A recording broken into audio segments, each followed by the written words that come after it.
Hello, Gary Crowley here with DoItYourselfJointPainRelief.com. This is video 5 of 5 videos on Symphysis Pubis Dysfunction, also known as SPD, also known as diastasis symphysis pubis.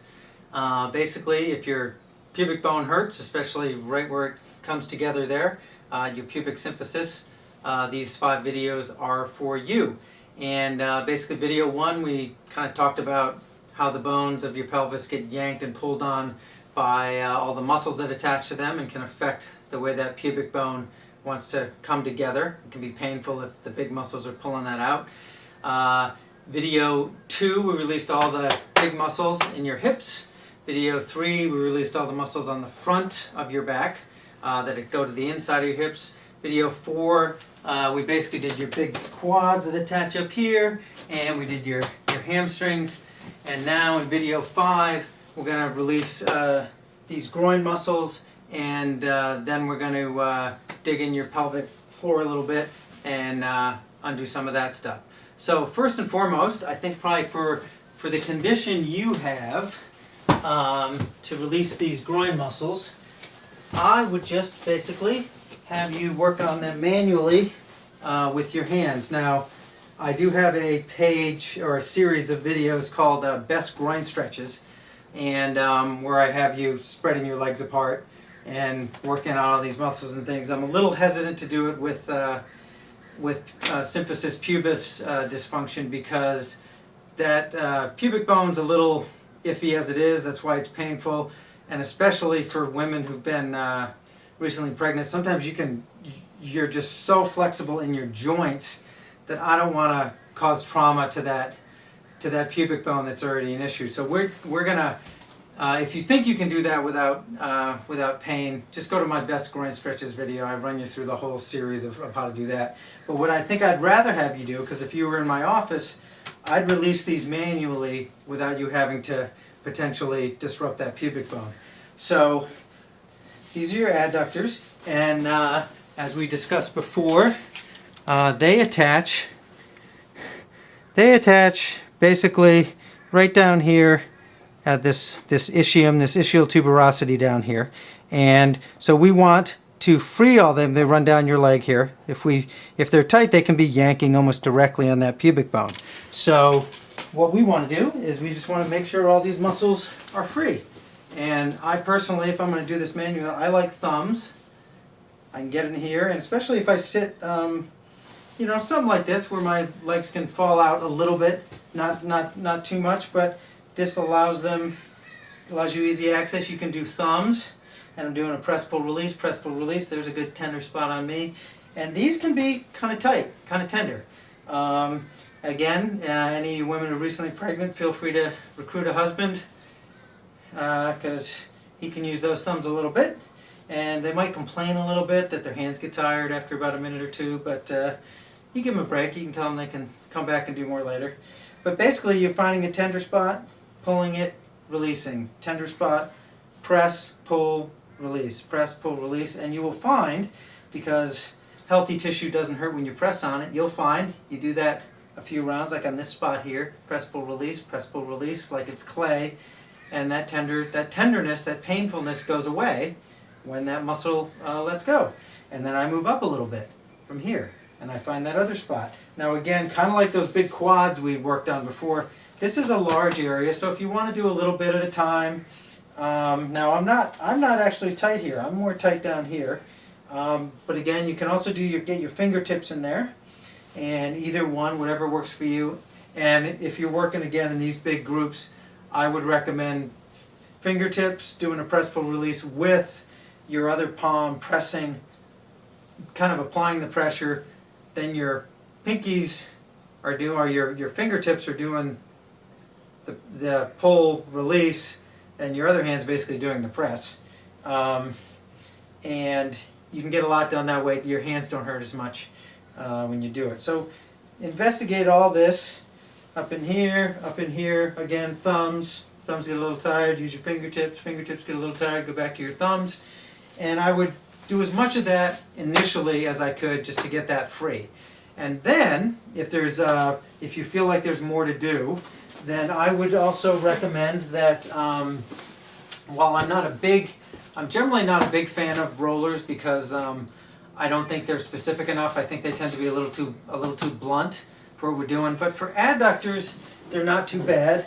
And the only thing I would recommend is if you have a roller and you're going to use a roller, maybe get a couple layers of towels or something if you have a yoga bolster, great, and get this thing elevated so that your pelvis can basically not be too disturbed, not be too torqued while you're trying to do this. And basically what you want to do is, with the weight of that leg, find a tender spot, and then you're basically going to do a press hold move, or almost like the tennis ball press, where you stay on that tender spot with the weight of your leg. You can push in and then move that leg to make that tissue move, and then you find another tender spot, make that tissue move. Now, because I did all that work with my thumbs, these actually aren't that tight, because usually if I were to do this without doing that, just that little bit I did, it'd be a little painful. And these are this is a tender area. There's a lot of nerves that run through that inner part of your leg. So so do that, and feel free to play with the height of that. You know, I got some other stuff here. These are kind of some meditation-y kind of pillows. And actually for me, because these are just about that much thinner, this is actually a much better height for me. My pelvis is basically nice and perpendicular with the floor, and I can just get and I can roll over there, get a little more of my weight on that spot, do all that. But again, you're just going up and down, and releasing what you can. And then you're going to do the other side. Same, all the way around. Now, if you want to, one other thing I will do on occasion, and I don't know if you're up for this, but you can also just take your fist and do that. Find a tender spot, and I'm using this kind of soft part, my pinky side. So it's actually kind of a nice tool to get in these adductors, and then you move up a little bit. It's a little harder when you get up here, but for this kind of lower third, that's another way in. For those of you tempted to use a ball, if you do, I'd use a big ball. But for me, that's a little hard for this area of the body. So if you're tough enough to handle that, and especially if you're a woman who just gave birth, you'll just think I'm a wimp for thinking that's too much. But I generally recommend thumbs, fingertips. Then I'd maybe go to a roller or just your fist to clean up the rest, and that should take care of your adductors. And again, you want to do both sides. And then the last thing we want to do is we want to get that pelvic floor, make sure that pelvic floor is nice and free. And so what you want to do is you want to find those sits bones, those bones, it's called your ischial tuberosity, that you would feel if you sat down on a hard chair. And if you need to sit down on a chair and feel those bones, great. But then what you're gonna do is you're just gonna lie down. I find lying on my side the easiest. You're just gonna find that bone again, and you're gonna go on the inside of that bone. And once you're kind of in there, you're gonna pull back up against the bone to find any of that tight tissue you can.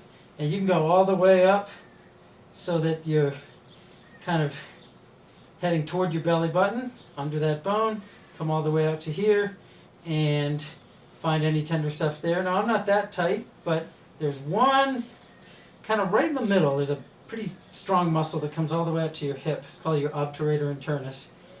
And that's tight in a lot of people, and it's a pretty strong muscle. So if you find that, now you can do press, pull, release, or you can do a little press, hold, move, and just move that leg a little bit and get all that. Some people kind of will do this sitting maybe a little like this, and that's okay too. Once you kind of get your bearings, and depending on the shape of your pelvis and the length of your arms and how strong your fingers are, you might have to muck around a little bit. But you can feel up in there, and it's basically all we're doing is, this is your pelvis here. All we're doing is we're sneaking on the underside of all this stuff here, and just making sure all that stuff's free. I generally don't find the pelvic floor to be a huge issue in terms of torquing the pelvic bones out of position, but sometimes, especially after giving birth, you can imagine there's tight tissue in there and it's inflamed, and again, you're not massaging it in there, you're treating it like it's clay. When you find a tight spot, you press, pull, release, press, pull, release, press, pull, release, and it'll let go, or press on it, move your leg a little bit, get that stuff moving around, and it should let go. So that is video 5 of 5. So again, release those adductors and your pelvic floor, and notice if it immediately makes your pubic bone, your pubic pain feel better. And now the key is to go back and kind of review video 2, how much relief did releasing those hip muscles get you. Sometimes that's a lot of relief, and you're going to get a lot of relief from that. Video 3, the front of your back, that's the other big one. Those are big muscles, just like your hips. Video 4, those quads and those hamstrings can all torque those pelvic bones. And here in video 5, these adductors and then your pelvic floor, just to make sure everything's free. So I do appreciate your time. I hope you found a lot of tight stuff and released it. And again, the stuff that was stubborn and you need to go back to, just go back there and give it another round. And if you need to do a few rounds over a few days, that's great. I do genuinely think this can help you either immediately eliminate your pain or heal a lot faster. So I do thank you for your time, and I look forward to hearing how it goes. Thanks.